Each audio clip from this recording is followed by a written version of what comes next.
Ok, donc aujourd'hui, je vais vous présenter tout mon matériel vidéo. C'est parti. Avant de commencer la vidéo, je tiens à m'excuser pour la qualité de la vidéo, donc puisque je vais vous montrer tout mon matériel, notamment ma caméra, je suis obligé de filmer avec mon téléphone. Donc, excusez-moi pour la qualité. Donc, on commence tout de suite par la caméra.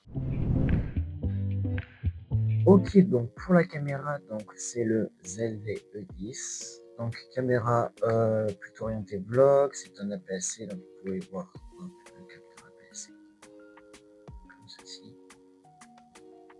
Voilà.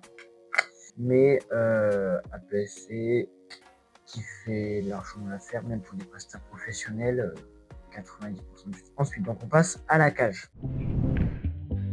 Pour protéger notre boîtier, il nous faut bien une cage. Et oui, sachant que aussi le ZVE10, vous voyez, on a une toute petite poignée latérale en termes de prise en main. On n'est pas super au top. Donc, j'ai ceci. Une cage qui vient de chez Torsim. Je ne sais pas si je prononce bien le nom de la marque. Je vous mettrai tous les liens de tout le matériel que je prends dans cette vidéo en description. Comme ça, s'il vous intéresse, vous pouvez vous aussi aller l'acheter. Donc voilà, bien évidemment, on peut venir mettre ou enlever la poignée du dessus. Donc voilà, vous pouvez voir, on a pas mal de pas de vis ici, pas mal aussi en haut, un peu sur ce côté-là, ici aussi. Donc voilà, donc pour vous montrer par exemple ce que ça donne si je viens mettre la cage sur le boîtier. Donc voilà, j'ai fixé la cage, donc tout simplement, hein, ça vient se fixer avec une petite vis ici et le petit pôle qui est fourni avec, et c'est fourni avec cette petite boîte. Ça donne ça. Donc en termes de prise en main, c'est déjà beaucoup plus confortable. On a la possibilité du coup, comme vous l'avez vu, de venir fixer une poignée supérieure qui offre aussi une autre possibilité de prise en main. Et aussi, donc on a aussi des pas de vis là-dessus si on veut rajouter encore une poignée latérale. Je vous conseille vraiment d'acheter cette cage si vous avez un ZV-10 ou même n'importe quelle caméra. À avoir une cage, c'est toujours un plus. Ensuite, avec ce fameux boîtier, il nous faut bien un petit objectif parce que là, on va pas pouvoir filmer grand-chose. Un objectif, j'ai le Sony G1805 F, un objectif plutôt entrée de gamme chez Sony, mais qui franchement, pour de l'entrée de gamme, fait très bien l'affaire. On va pas se mentir là-dessus. Donc, hop, on va venir le mettre, hop, et voilà. Donc là déjà, on a un petit truc comme ça. C'est déjà pas trop mal, hein. On peut déjà faire pas mal de choses. Ensuite, on a besoin de son pour nos vidéos, donc on passe au micro-canon. Alors, le micro-canon, c'est le Comica V30 Pro. Donc, franchement, pour son prix, je m'attendais à pire. Franchement, d'assez bonne qualité pour faire tout ce qui est du son d'ambiance ou quoi, d'assez bonne qualité. Alors, donc forcément, on a la griffe pour pouvoir la mettre sur notre prise griffe qui est juste ici, là. Hop, de l'appareil, mais du coup quand on a la poignée supérieure, elle gêne un peu. Donc moi, vous voyez, on en a une ici là de prise griffe, je sais pas si vous voyez bien.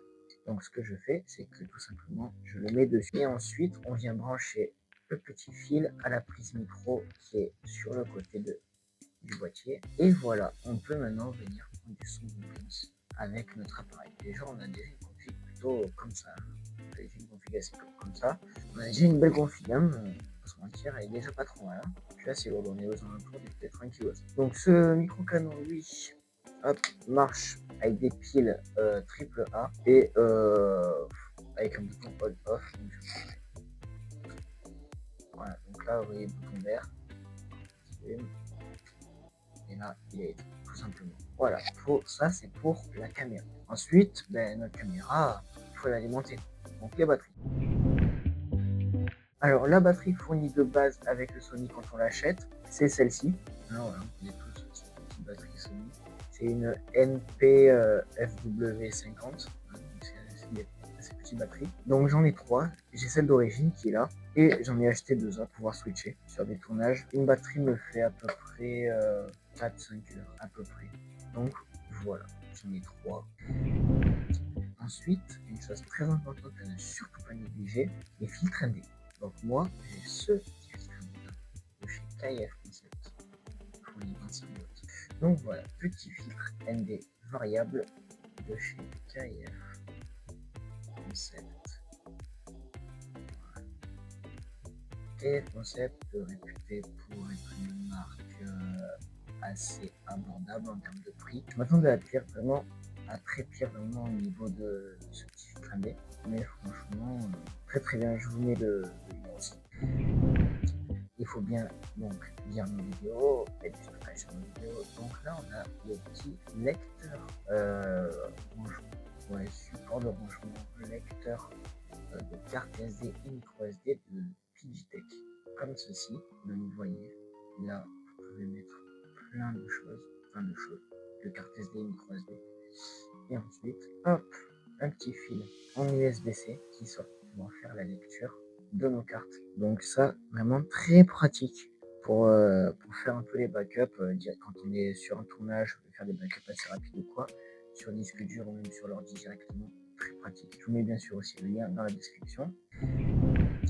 Ensuite, en trépied, donc j'ai le trépied de chez Griffema, ok, j'arrive pas à dire le nom de la marque, Griffema.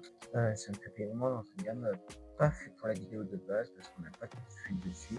Il coûte une quinzaine d'euros, mais largement à faire. Moi, 3 ans que je l'ai, il est un peu abîmé, c'est vrai, mais il continue à faire l'affaire. Donc pour l'instant, je suis toujours sur celui-là.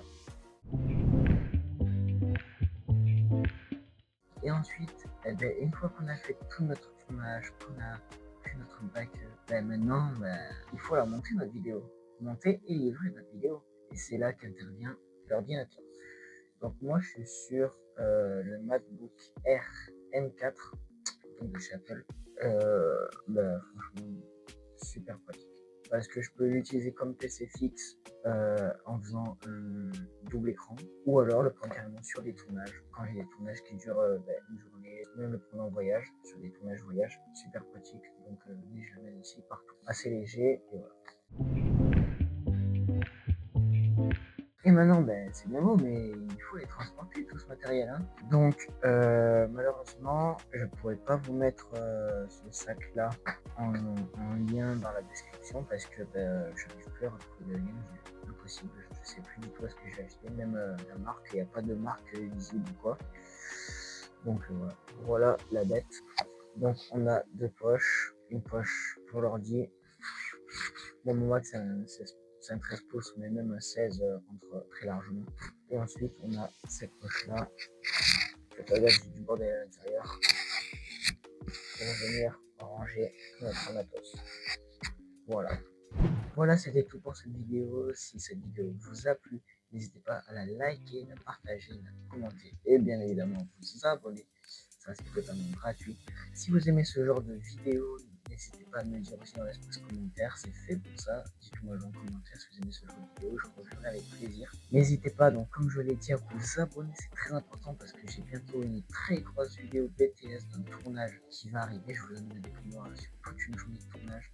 Donc, abonnez-vous et activez la cloche pour vous tenir au courant de cette nouvelle grosse vidéo qui va arriver bientôt.